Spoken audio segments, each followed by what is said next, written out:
To Blind Truckers. I'm Beas and Buse, and today we're going to be talking to you about what would you do, or what would we do, if we were in the head of a major movie studio. And we're saying this in light of Memorial Day weekend, which for us, as of time of recording, was last weekend. And we've got the results in. We've got all the movie receipts coming in now, and it turns out it was one of the worst Memorial Day weekends in our entire lives. We're not going to I don't need to get in too much into what the movies were, but they did not pull in the kind of money.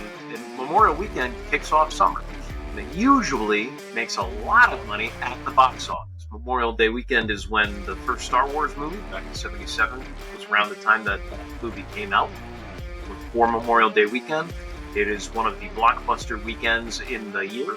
Memorial Day weekend, 4th of July is usually pretty good. And Christmas is huge, but the summer blockbusters start on Memorial Day. So yeah, we're going to be asking ourselves the question, and in light of this and how it's a fairly negative place we're starting in right now, because that's the state of where we are at in the world right now for the movie business. If the movie business is in a negative spot right now. A lot of movies have been failing lately, but we both think it can be turned around. So I'm going to start by asking a question, and Hughes will answer first, and then I will follow through. If you were the head of a major movie studio right now, a production studio, however you want to put it, what is the first thing you would focus on to start making the kind of movies that are going to make some money? First, giving myself a raise. Second, what I would do is... Please tell the audience you're joking about the raise. I'm joking. I would not give myself a raise. I would give myself a big raise. The second thing I would do... all joking aside, what I would do is I would start focusing on lowering budgets and making it so that the story is compelling enough to take out a lot of the eye candy, for lack of a better way of putting it. Growing up, I watched I watched a good amount of movies, and with these movies, like, they didn't, like, even like the bigger budget ones, like, and today we sometimes would call them experimental, I guess. Like, they were engaging. You didn't need to have stuff blowing up or being shot at or jumping off of a building every 5 seconds. Yes, some movies had that sort of thing, but a lot of movies you had like just solid acting, and even action movies you would have just like one or two good big action scenes and maybe some smaller individual ones here and there. Looking at you, Die Hard. I mean, a lot of the stuff he did in Die Hard was individual. It was not like, he didn't drop in the middle of the ballroom at Nakatomi Plaza and start gunning down everybody, hanging from a rope with a machine gun and being like, "I win." No, it was somewhat of a. It was somewhat of a. That scene was in Boondock Saints. Still haven't seen that. I know, but everything aside, you could have a good movie, and also, don't get me wrong, practical effects can be more expensive than CGI effects. That's part of it. But it feels like CGI effects, cost-wise, has ballooned so much, but that's also because they're using CGI for everything. Superman's mustache. No, it's just horrible. They're using CGI for everything. And you know what? Give me practical effects and setting it up so that we don't necessarily have to have a ton of CGI. I'm probably one of the few people who enjoyed, you know, Ant-Man Quantumania. Uh, but you know what? They could have done a completely different movie and still had it be Ant-Man without having a ton of CGI if they didn't decide to send them to the quantum realm. Just give us a different story. There's plenty of stories out there. And So that's what I would do. I would focus on stories and telling stories that would still give my characters growth, help me build towards stuff, but not have to spend a ton of money to do it. We, the viewers, don't need eye candy. We need to be engaged. But you know what? If I look at something pretty, I might think it's pretty, but it doesn't necessarily ingrain itself into my brain, into my thoughts. If I watch a good movie or I read a good book, I'm talking about it. I'm thinking about it. I'm crafting theories as a viewer. I don't do all of these things, but I do some of these things depending upon what I'm watching or reading. And that's what I would do. I would want to engage my audience and spend less money. If you're starting a new IP, you know what? Maybe don't focus on getting, you know, one of the three Chris's to headline your movie. Maybe focus on somebody who has a decent following from TV and is a good actor and bring them into the movie so you can spend less on them to start off with, and if stuff takes off, great. So you're not having to give somebody a $50 million salary, which is taking up a tenth of your movie budget. okay, But I so digress. it's a little bit. It's a lot for one first thing. Um, if I was going to sum up what you said, you can tell me whether you agree with this or not. I would allow George Lucas to sum it up, as he said in '77. Uh, a special effect without a story is a very boring thing. You Sorry, feel I'm that's a laughing. fair summarization of that? I I agree, and I feel it's a fair summarization. I'm just remembering a comment from one of our viewers before, but never mind. Okay. Uh, George Lucas is one of the greatest producers that ever lived. I've said it before. I'll say it again. We have an episode about it. Oh yeah, you could link it. One of our most watched episodes. One of our most hated episodes, but one of our most watched episodes. Well, controversy is what it is. Um, what I would do, the first thing I would do would also be to focus on. So they probably wouldn't be, but I'm going to expound on it as if it were, because it's in my top things that need to be done. But I would focus on reducing movie budgets. And I find that most of the bloat of the budget is in three things. One, too many special effects. But those, well, first of all, actor salaries, which you touched on. Mm-hmm. I would tie actors' salaries into the success of the movie, either through set programs or by allowing them to share the net profits. I would not allow for shares of growth profits, which means I would not be getting top actors when we are starting this off. Wouldn't do it, which means I'd have to take second or third string actors, which I'm fine with. Like you said, focus on somebody who's not a giant movie star and make them into a giant movie star and let them know I'm not going to be budging on this. I'll give you a share of the profits. I won't give you a share of the growth because I need to be able to make money off of this. If I was running a movie production, I'd be very much in an area of austerity.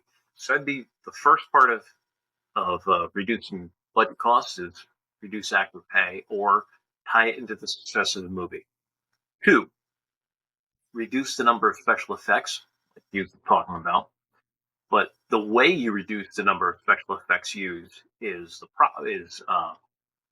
ties into the third answer because you need a certain amount of special effects. This is movie magic. We need to draw new people in, and we're going to need special effects to do that. You want to give them a movie experience. As a head of the studio, I realized that you want to give somebody a movie experience that's going to be different and better in the movie than it would be watching it at home or on your smartphone, you know, or whatever. So that's the second part. But to achieve the second part, you got to go back to the first part, which is a focus on story. And specifically knowing the story you want to tell before you start production. The story has to be approved, in my opinion, by the director and the producers, with the head of production. That's the movie studio. That's us in this scenario. They need to be approved by that before production starts. So in pre-production, that way you're not one of the problems that. So there are two movies in particular that I want to highlight here. One is Star Wars: Rise of Skywalker, and the other one is Black Adam. Both of these movies made substantial amounts of money at the box office. Rise of Skywalker made over $1 billion, and Black Adam made almost $400 million, which is more money than I've seen up to this point in my life. Both of those movies, despite having excellent box office success, were failures because they spent so much more money on the production than they actually brought in. And both of them came fairly close to breaking even. I believe both of them ended up in the red. I'm not 100% sure. Disney and Warner Brothers are not required to publish those numbers, but suffice it to say, Rise of Skywalker is the last Star Wars movie to come out as of this recording in the theaters, and Black Adam's story was not continued despite having an obvious continuation arc at the end of it. And some amazing acting, by the way. Excellent movie. Go watch it. It's on HBO Max now. Timothy Dalton. Oh, what a performance! And Aldous Hodge did a great job too. Yeah. And it's too bad that movie. It's too bad and what happened with both of those movies is they didn't know what they were doing at the beginning. So they had to film, they had to shoot, they had to reshoot, and they changed the ending of the movie a number of times. They changed the middle. They reworked both movies a lot.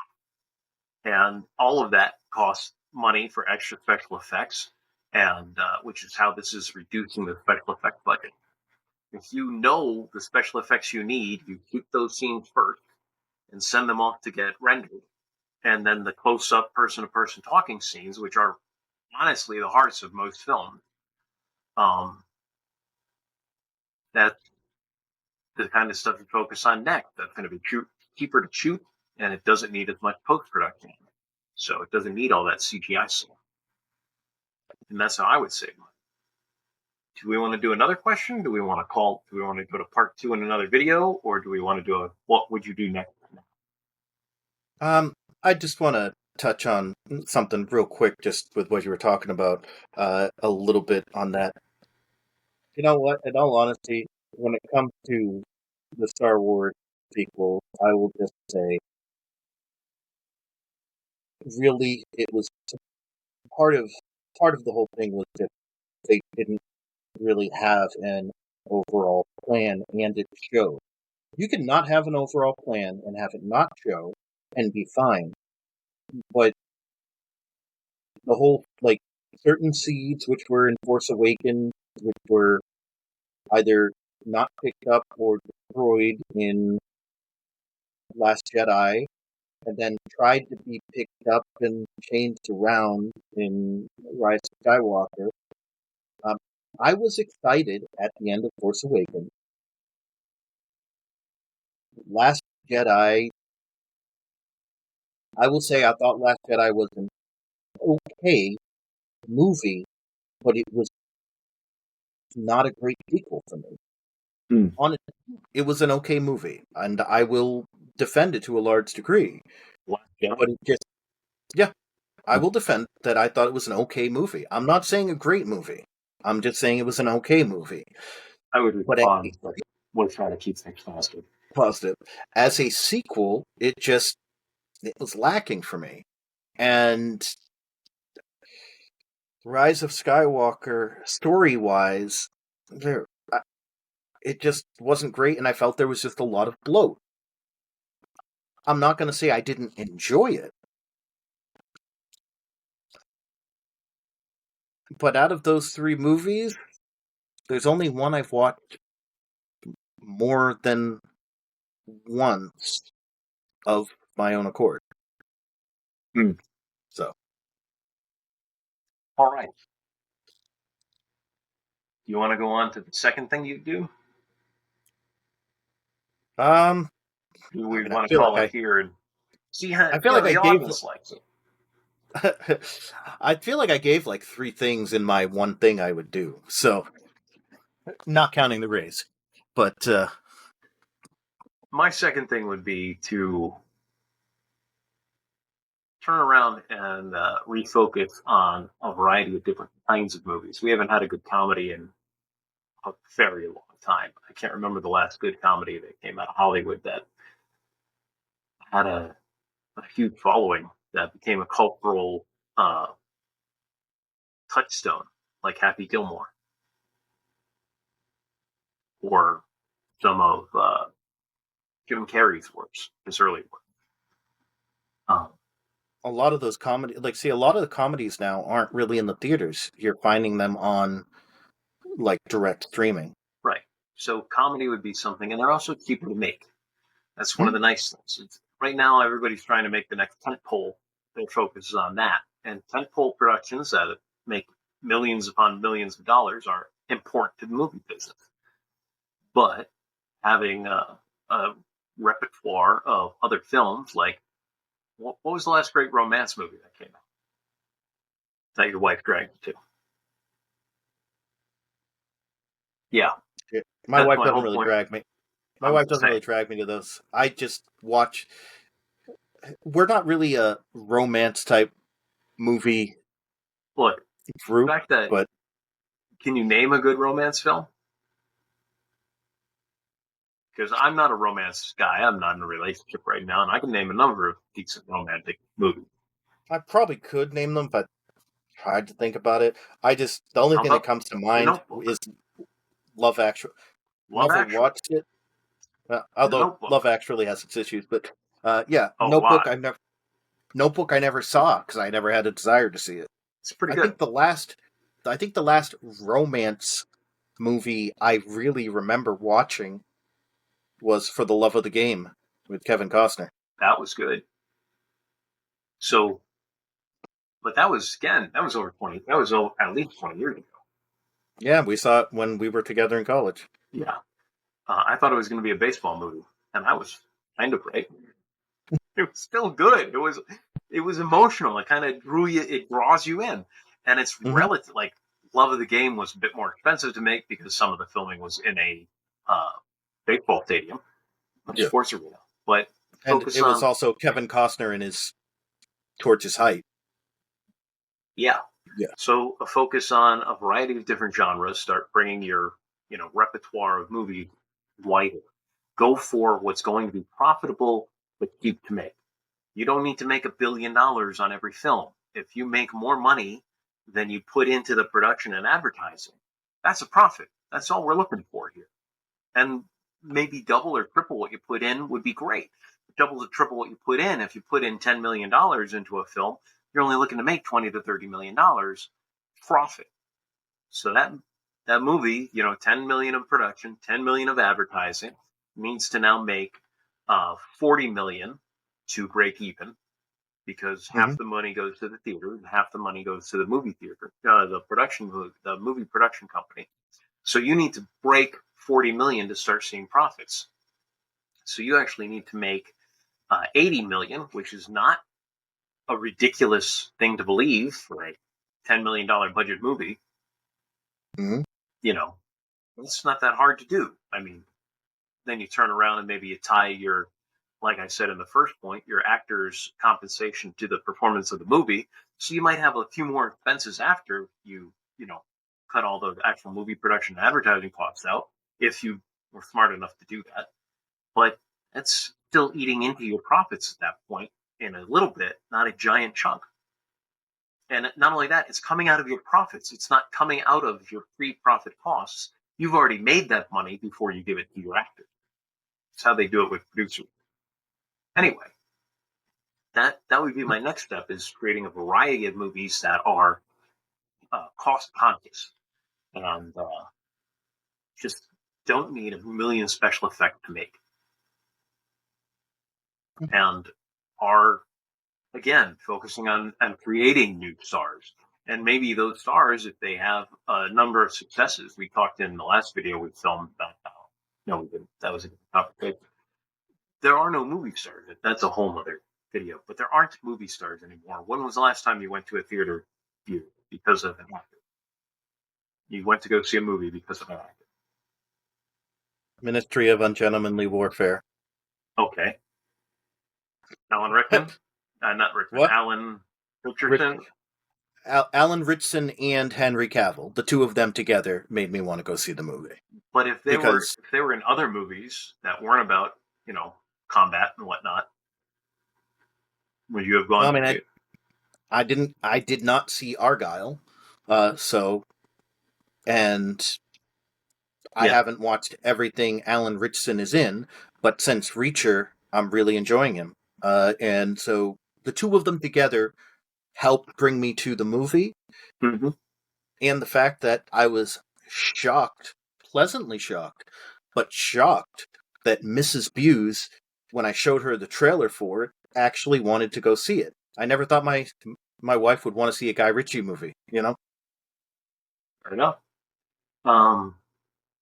Yeah, building up movie stars would be something else I'd be interested in doing. But that takes a lot of work. And people aren't trying to do that these days. Anyway, whole nother discussion. That's not from head of a movie studio's viewpoint. So we talked.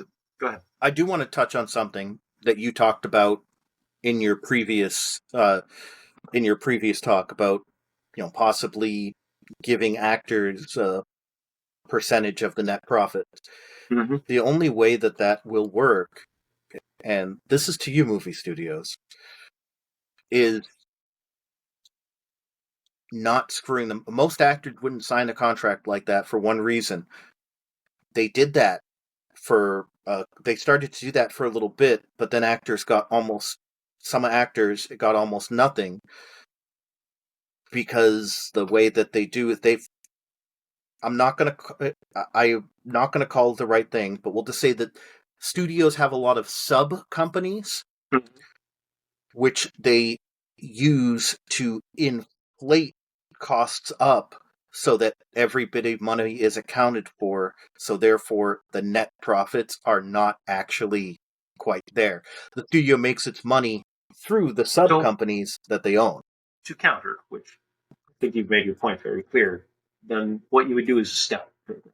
And what that is you as an actor, as a lead actor, instead of getting a percentage of the gross, which I shy away from because that just keeps adding to your costs, whether you make a profit or not.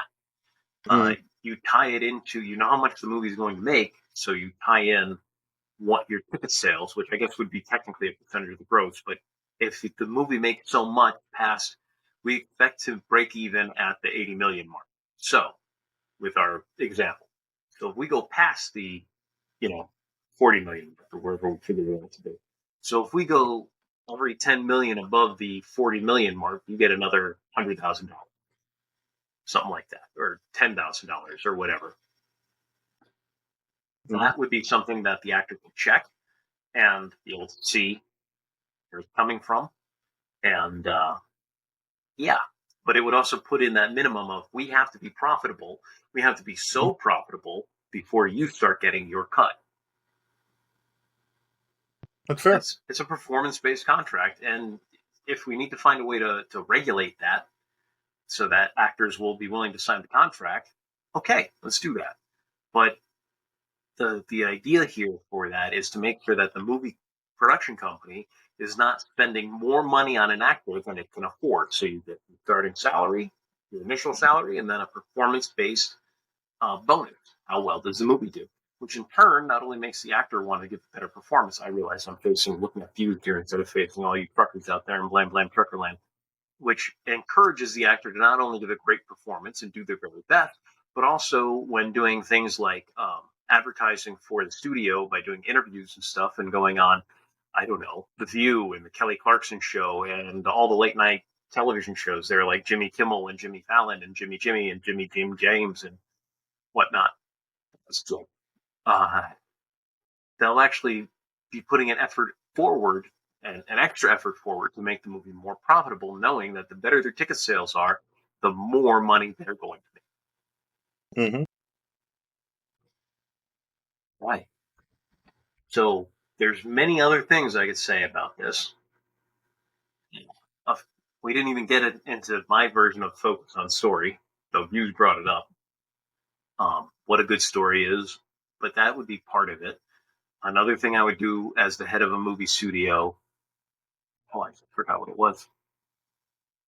Oh, I would apologize to the fans. I would start with an apology, actually. That would probably be the very first thing. I was kind of hedging a bit at the beginning here. I said, well, that wouldn't be the first thing I would do, but hey, since we're talking about it, let's talk about it. Very first thing I would do as the head of a movie studio is apologize to the fans. I would point out the profits that my company has or has not been making and come right out and say, look, we want to make movies you guys want to see. That way you have a great time and we make profit off of providing you at a reasonable cost a great movie that you can go and enjoy for an hour and a half to 2 hours. And we have not been living up to our end. We haven't been making the kind of movies you guys are looking to go see. And I'd like to take a moment and apologize to everyone, all of our audience and all our viewers, and let you know that we're going to be working harder in the future to make movies that everyone can enjoy or that specific targeted audience can enjoy. That's part of what we were talking about anyway with the diversity of movies.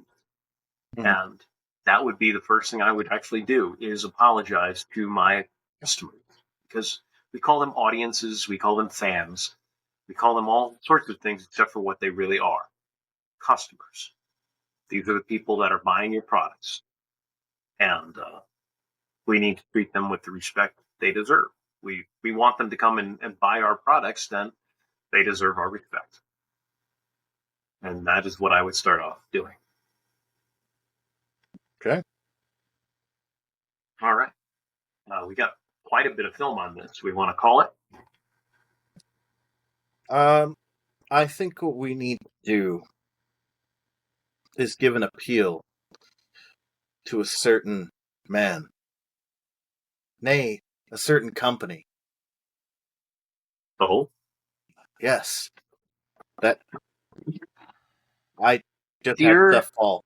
dearest, Time Warner Discovery. There we go. I have an entire notebook here filled with, well, 2/3 of a notebook here, filled with ideas on how to build a DC universe and what it would take to create a DC universe for your movie. It's filled with ideas that I know everybody I've talked to has enjoyed, and that would draw in audiences that have left the movie theater, customers that have left the movie theater. And I would like an opportunity to pitch to you guys where one of these movies, a few of these movies, and see if you're interested. Bearing in mind that I'm big into being cost conscious. I'm big into finding other avenues of advertisement that are cheaper. And I'm big into finding a way to make movies that we already know the storyline of, and I already know the storyline of them. And we can agree on what that is and make movies like that people will enjoy, that are low in cost, and hopefully high in profits. So give me a shout if you know anybody who I can pitch a movie to over at the WB Warner Brothers Discovery, Time Warner Discovery, whatever they're calling themselves. If you know David Zaslav, by all means, show him this video, and hopefully I hear from him. I'm asking for help here. Thank you, all you truckers out there in Blam Blam Trucker Land. All right. We will see you later. And I just want to give an appeal to Dave Filioni or possibly Kathleen Kennedy. Listen, I have a lot of useless knowledge of the expanded universe for Star Wars. I would be a good consultant. But anyways, if you like this video, go ahead and like it. If you dislike it, that's fine. Hit the dislike button. Put comments below. Let us know what you think. What would you do if you were in charge of one of the major studios? And if you disagreed with us or agreed with us, please comment below as well. And we'd love to see your feedback. share the video if you think someone else that you know would like it. And hey, we appreciate each and every one of you who watch these videos, either when they come out or 10 years in the future because you have nothing else to do and the YouTube algorithm decided to send it to you. But we'll see you later, truckers. Keep on trucking your blank truckers. If I can find my mouse cursor. There we go.